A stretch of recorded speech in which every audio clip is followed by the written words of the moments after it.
Na tukiachana na hayo ya uzinduzi wa ruwaza mwaka 2060, ni kuwa familia moja katika kijiji cha Inorero eneo la Kamunyaka eneo bunge la Gatundu Kaskazini katika kaunti ya Kiambu imepatwa na mshtuko mkubwa baada ya kugundua mwili uliokuwa ukioza ndani ya kisima walichokuwa wakitumia kuchota maji kwa matumizi ya nyumbani.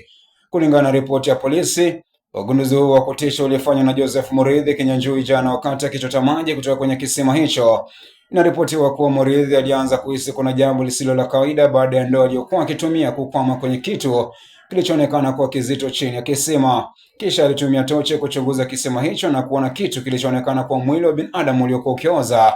Ugunduzi huu wa kushtua ulifanya familia hiyo kujulisha polisi, ambao walifika eneo la tukio pamoja na wazimamoto wa kaunti ya Kiambu na kusaidia kutoa mwili huo. Polisi walisema kuwa mwili huo ulikuwa mwanamke, lakini utambulisho wake haukuwa umefahamika kufikia wakati wa kutoa taarifa hiyo.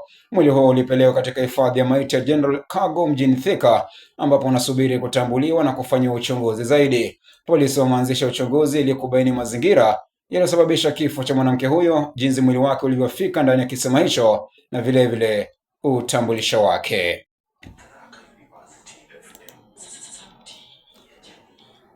Nao wapelelezi mjini Kiambu wamepata kibali cha kumzuilia kwa siku 7 zaidi daktari wa upasuaji anayeshtumiwa kwa kumuua mkewe kufuatia mzozo wa nyumbani.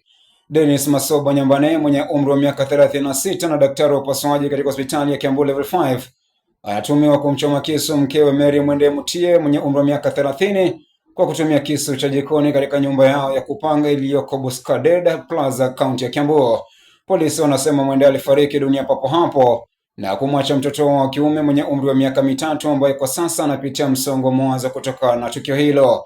Wakati wa ukaguzi katika nyumba hiyo ya ghorofa, madoa ya damu yalikutwa kwenye ngazi mahali ambapo marehemu anasadikiwa kuanguka chini alipokuwa akijaribu kutoka nje baada ya kuchomwa kisu. Msimamizi wa nyumba hiyo Isaac Omare alisema alipewa taarifa na jirani aliomba msaada baada ya Mwende kuchomwa visu. Hata hivyo, alipowasili tayari alikuwa ameshafariki dunia, jambo lililowafanya watoe taarifa katika kituo cha polisi cha Kiambu. Omar alisema familia hiyo ilikuwa ikiishi katika nyumba hiyo kwa takriban wiki 2 tu baada ya kuhama kutoka makazi ya karibu. Jirani Constan Wangui alisema wakazi walikimbia kutoa msaada, lakini walimkuta Mwende akiwa amelala kwenye dimbwi la damu. Sasa mtuhumiwa atafanyia uchunguzi wa afya ya akili katika hospitali ya Kiambu, huku uchunguzi wa maiti ukifanyika katika hospitali ya rufaa ya Kenyatta ili kubaini chanzo cha kifo.